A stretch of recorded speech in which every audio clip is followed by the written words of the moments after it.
introduction. And I understand that when the host says that the next presentation is by a head of sales, the general assumption and the murmur in the room is that ye to pura bechne aaya hai. But not entirely true. What we have done, and especially thanks to my marketing team, what we have done is that we have tried to pick a topic which is pertinent to brands across categories, talk about how brands can leverage that, and which is micro moments, and then maybe towards the end slide our pitch, our Blis platform, and introduce you to what Blis has been doing globally and especially in India. I'll quickly jump onto my first slide. So what is all the buzz about micro moments? Now, when you say micro moments, think of those as the I got to do now, I have to be there now, I have to purchase this now kind of moments, which are interspersed throughout your day or throughout the week, right? For example, we are corporate workers, we are 9-to-5ers, we have multiple decisions to make during the day itself, during the week itself. It may be about purchasing, it may be about going and finding the next cafe shop, or maybe it might be about going and purchasing a new Apple mobile phone. So those are decisions which are taken during a week, and we go out, we seek those, we search online about those, and then make a decision. So these are the micro moments I'm talking about, and brands can leverage these micro moments precisely to target these audiences which are at the consideration set of the marketing cycle. Now, with that being said, let me do one thing. I'll introduce you to the two protagonists of my presentation.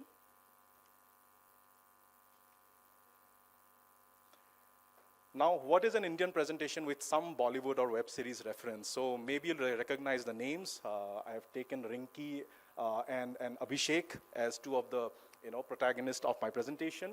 Rinki is a savvy, tech-savvy person who is into tech products. She understands technology. She looks for launches. She looks for a lot of USPs of products, compares brands together.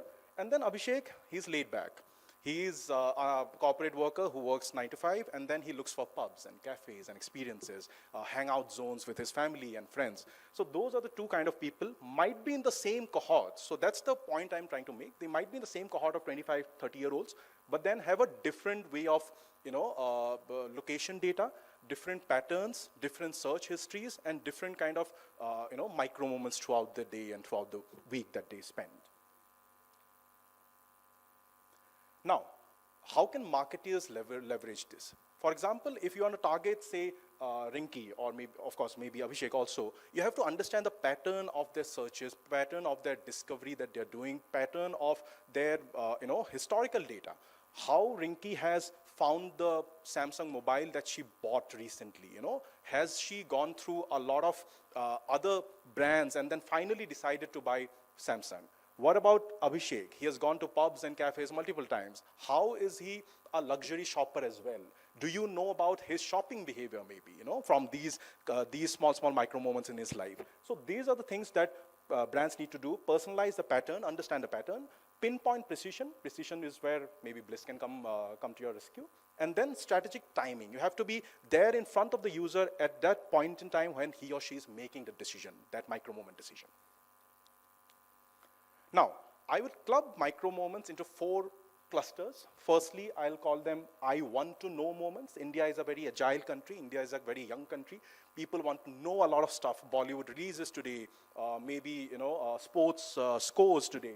So those kind of micro moments throughout a day. Maybe you might be typing now about India-Pakistan match which is happening on Sunday, right? So those are the I got to know moments which users have throughout the day. And that is the first one. And secondly is the I want to go. People are all about socializing, activities, They want to reach out and socialize with their friends and family, etc. So those are the I want to go moments. Then I want to do activities, gym, clubs, etc. And then finally, the I want to buy.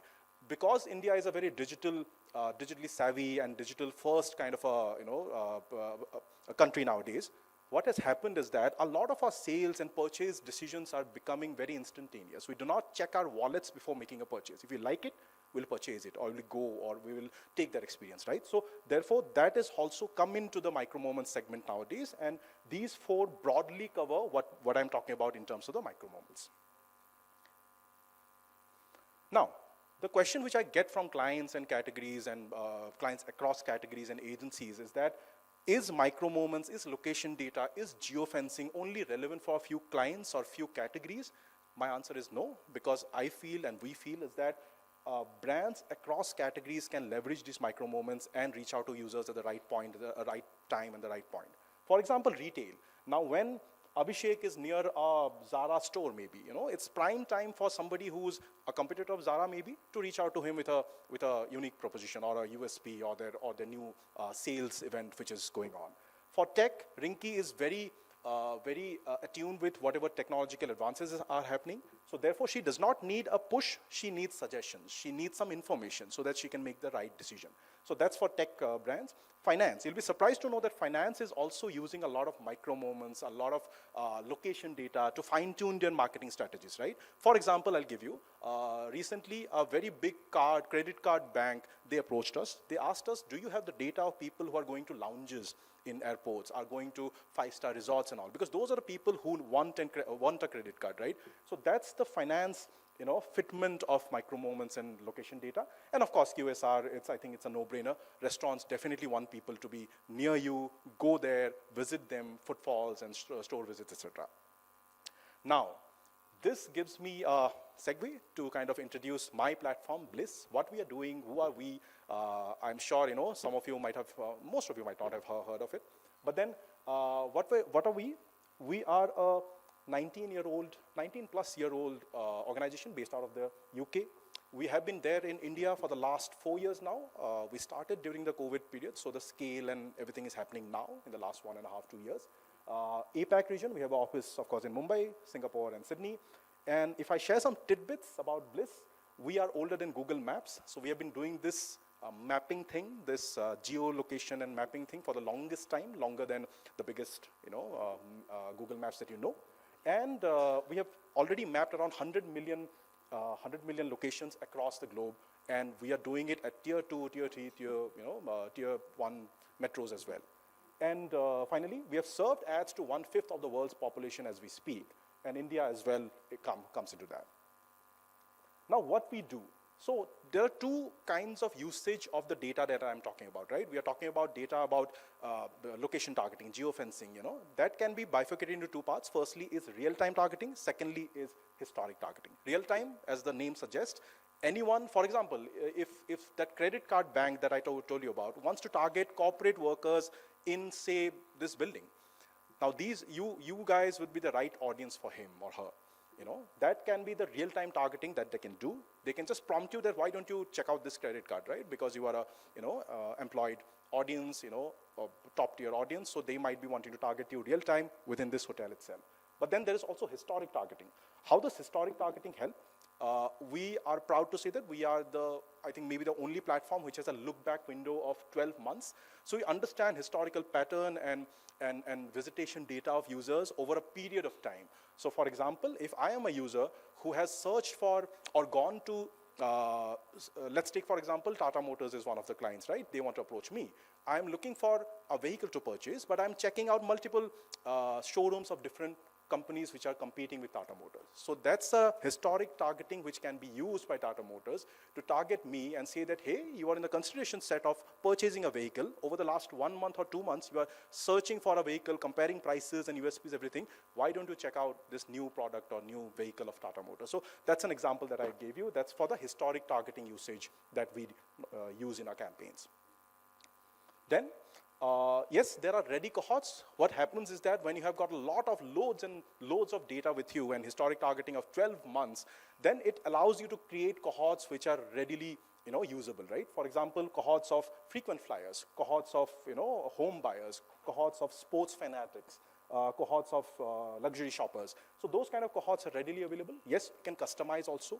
We can create cohorts basis your requirement, basis the client's requirement, and that's how historic targeting works. And secondly, real-time targeting, as I said, you want to target real-time anyone who's going to a showroom, a mall, an airport, a lounge. We can do it real-time with display, videos, interstitials, rich media, etc.